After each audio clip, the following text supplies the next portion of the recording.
Marion Pritchard, a Gentile whose shock at watching Nazi soldiers storm a home for Jewish children in Amsterdam and load them into a truck for deportation inspired her to enter a clandestine world of rescuing Jews, died on December 11 at her home in Washington.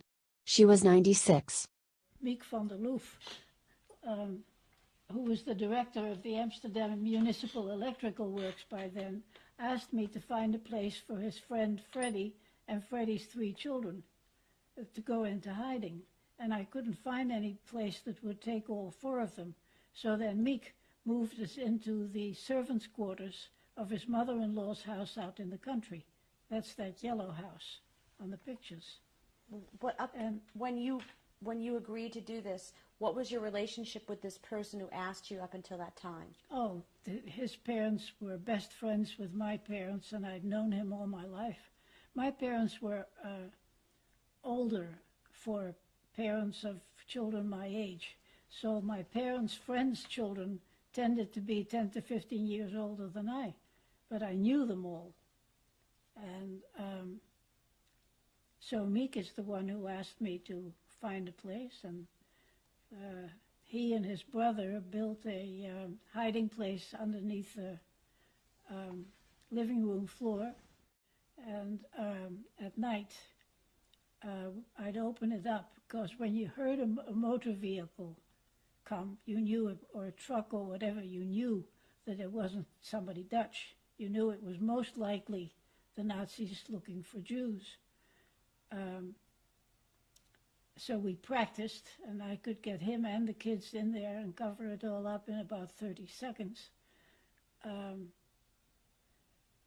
this one particular night, a Dutch Nazi policeman brought 3 German Nazi officers to the house, and they were in the hiding place, but I let them out. I let the kids out after half an hour because I hadn't had time to give the baby her sleeping powder, and she began to cry. And Freddie decided to stay in the hiding place because he was working on his PhD thesis and he was in the middle of an important chapter.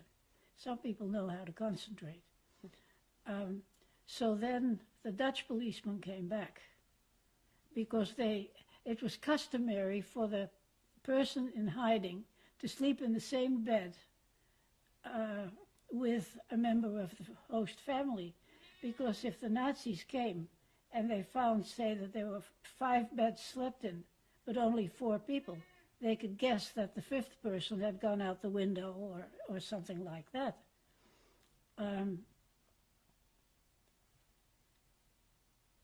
So this night, just the Dutch Nazi policeman came back, and I couldn't think of anything else to do except to shoot him. How did you have a gun? Miek, the Gentile who had asked me to find a place for them, had given it to me, and I had put it behind the books on the shelf above the bed, never intending to use it. I'm against capital punishment and I'm against abortion. I can make exceptions on abortion, of course, but I am basically opposed to capital punishment and killing in general. But your unconscious is quite powerful, and when it was a choice, most likely between the kids and him, I chose him. And I didn't wait to see what he was going to do or what he was going to say. By then, obviously, if he'd gone into the other room, he would have seen the kids. He might have known the kids were around anyway. But my instinct was that if I didn't get rid of him, those kids were doomed. So we talked briefly. We decided that Carol would go walk to the village, which of course was strictly against the rules. You're not supposed to be out during curfew, and especially if you're a Jew, you're not supposed to be out during curfew. And I suggested that he stay with the kids so that I go to the village, but he wasn't having any of that.